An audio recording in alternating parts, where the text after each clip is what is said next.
Dans un contexte où l'Afrique de l'Ouest cherche à s'affranchir des chaînes héritées de la colonisation, une nouvelle ère semble poindre à l'horizon. Les débats autour de la souveraineté monétaire s'intensifient, révélant la volonté croissante des nations africaines de reprendre le contrôle de leur destin économique. Entre ambition politique, quête d'indépendance et redéfinition des alliances régionales, le continent se trouve à un tournant décisif, où l'histoire se mêle à l'espoir d'un renouveau financier et identitaire. Devant ses homologues du Burkina Faso et du Niger, il a vigoureusement dénoncé l'inaction persistante concernant le franc CFA, exhortant les dirigeants africains à entreprendre une transformation en profondeur du système monétaire régional. D'après plusieurs analystes, son message dépasse le cadre traditionnel de la communauté économique des États de l'Afrique de l'Ouest et semble s'adresser également à l'Alliance des États du Sahel, un groupement de plus en plus influent sur les plans économiques et politiques.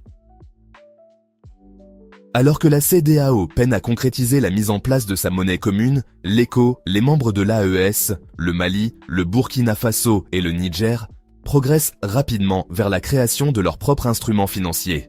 L'annonce prochaine d'une banque d'investissement régionale représente une étape essentielle, appelée à devenir le socle d'une future monnaie unique pour l'Alliance.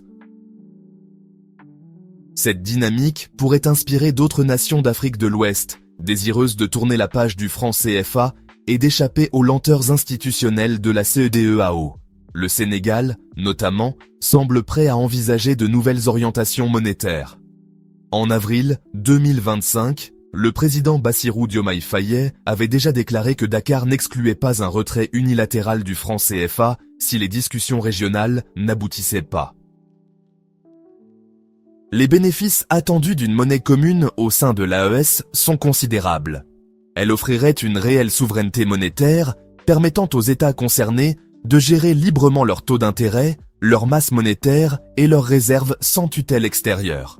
Contrairement au CFA, dont une partie des avoirs demeure immobilisés à Paris, la nouvelle devise favoriserait la rétention des capitaux pour soutenir les investissements internes. Sur le plan économique, une telle réforme stimulerait la croissance régionale et renforcerait le commerce intrasahélien, déjà en hausse d'environ 20% en 2025. Elle ouvrirait la voie à un marché commun regroupant près de 80 millions d'habitants, facilitant la mise en œuvre de projets d'infrastructures majeurs dans l'énergie et les transports. Mais au-delà de l'économie, cette initiative revêt une portée politique et symbolique considérable. La rupture avec le franc CFA, perçu comme un vestige du colonialisme, renforcerait le sentiment d'indépendance et de dignité nationale. Selon les sondages récents, entre 70 et 80% des populations locales soutiennent cette mutation historique. Certes, la transition pourrait engendrer une certaine instabilité initiale. Néanmoins, à long terme, elle offrirait une stabilité supérieure à l'ancrage rigide du CFA à l'euro. Par son pragmatisme et sa flexibilité, l'AES se positionne déjà comme une alternative plus réactive que la CEDEAO, susceptible d'attirer de nouveaux partenaires tels que le Ghana, la Guinée ou le Togo.